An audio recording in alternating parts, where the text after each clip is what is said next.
How to install the through shaft ram from Apex Designs on your Jeep JL and JT. Before you start, read this section closely. First, you need to remove the factory steering stabilizer from the axle side and tie rod side brackets. Then remove the drag link from the passenger side knuckle. Next, remove the track bar. To avoid clock spring damage, ensure steering is pointed straight ahead and use a ratchet strap from the steering wheel to the seat frame to prevent the steering wheel from being turned. Next, remove the hydraulic lines from the steering gear. Then remove 3 of the bolts that hold the steering gear to the frame. Note the location as the bolts are different length. Have an assistant hold the steering box in place while you remove the 4th bolt to ensure the box does not fall. It is very heavy. It is important to note that hammering on the pitman arm to remove the drag link can cause damage to the sector shaft, resulting in sloppy steering. For this reason, we recommend removing the drag link and steering gear as one unit. This will allow you to remove the drag link with ease after it is removed from the Jeep. Once removed from the Jeep, screw on a sacrificial nut onto the pitman arm tie rod end. Be sure that no threads are exposed, then strike the nut with a hammer until the tie rod end breaks free from the pitman arm. Kit Bag A. Install the clamp to the axle housing. Use red Loctite on all clamp fasteners.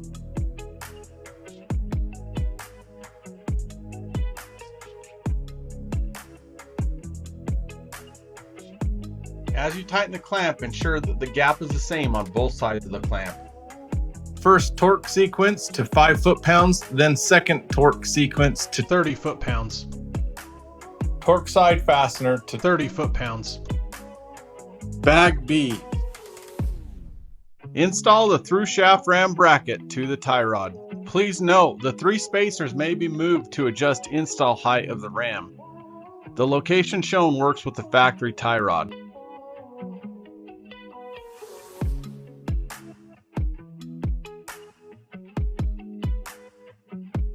Leave all fasteners loose until the ram is installed in the brackets. Bag C. Install hydraulic hoses into the TSR. It is important that you measure and mark your hoses with masking tape before you install them into the ram. Apply clean engine oil to O-rings. Then install the snap rings onto the end of the hose before you insert the hose into the ram. Push the snap ring into place using a small screwdriver.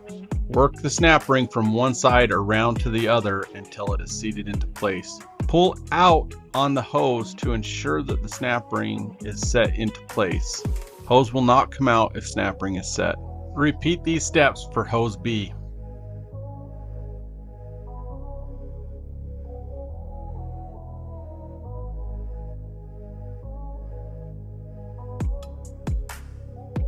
Bag D. Install the ram into the axle side clamp first. Be sure that when you're pushing it into place that you do not damage the sills. Install the M14x80 long hex bolt and M14 nut. Then torque to 70 foot-pounds. Bag E. Bolt the ram into the tie rod side clamp. Then torque clamp fasteners and the ram fastener to 75 foot-pounds.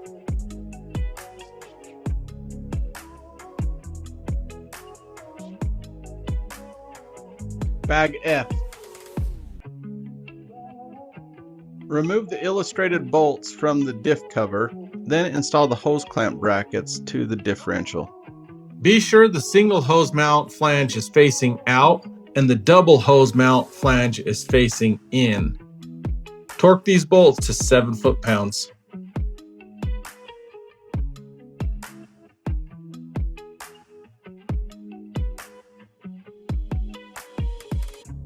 Once the diff bolts are torqued back into place, loosen all clamps.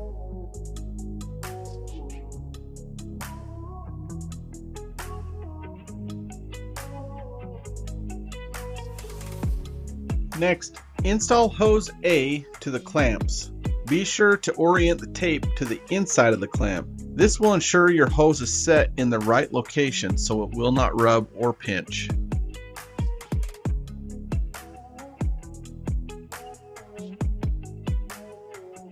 Now tighten clamp 1 and 2, then install the hose into clamp 3 and 4.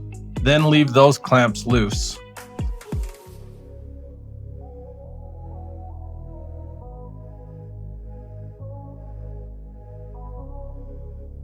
Hose B. Install your hose into the clamps per the diagram, starting with the tape portion of the hose. You want to make sure that you align the tape with the inside of the first clamp. Then install the hose into clamps 2 and 3. Remove any extra slack, then tighten all clamps to 7 foot-pounds. Once your clamps are tight, move the steering lock to lock to ensure there is slack between the hose and the ram and clamp 1 so that the hose doesn't rub on the shaft of the ram.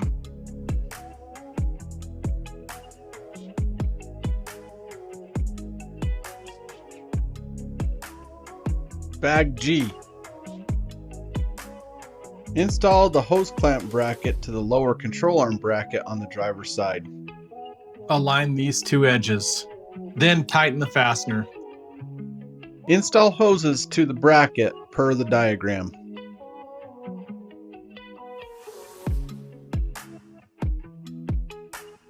Once your hoses are routed through the brackets, go ahead and tighten the two M6 bolts to 7 foot-pounds.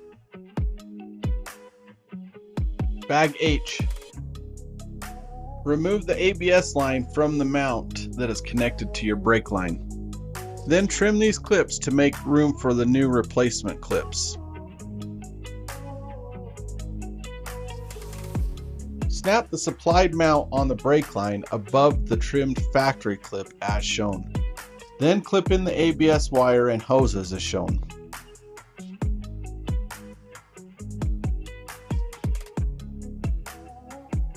Install the factory ABS line to the supplied brackets.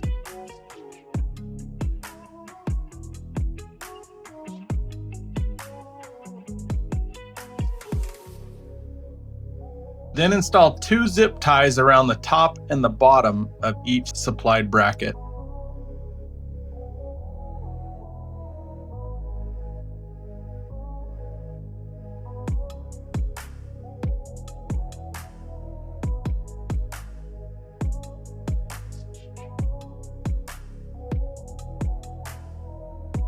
Push out the Christmas tree clip that holds the axle vent hose into place.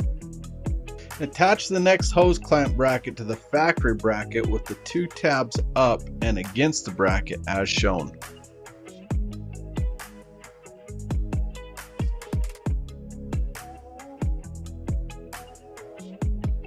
Once installed, torque the 2 M6 bolts to 7 foot-pounds.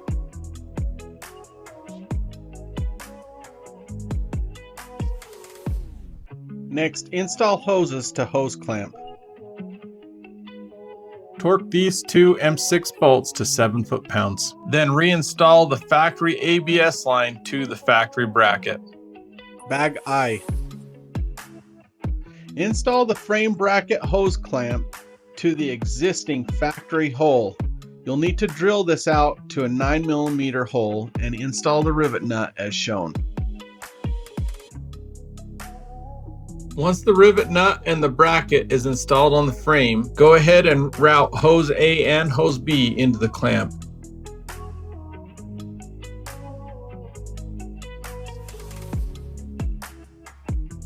Then torque fastener to 7 foot-pounds.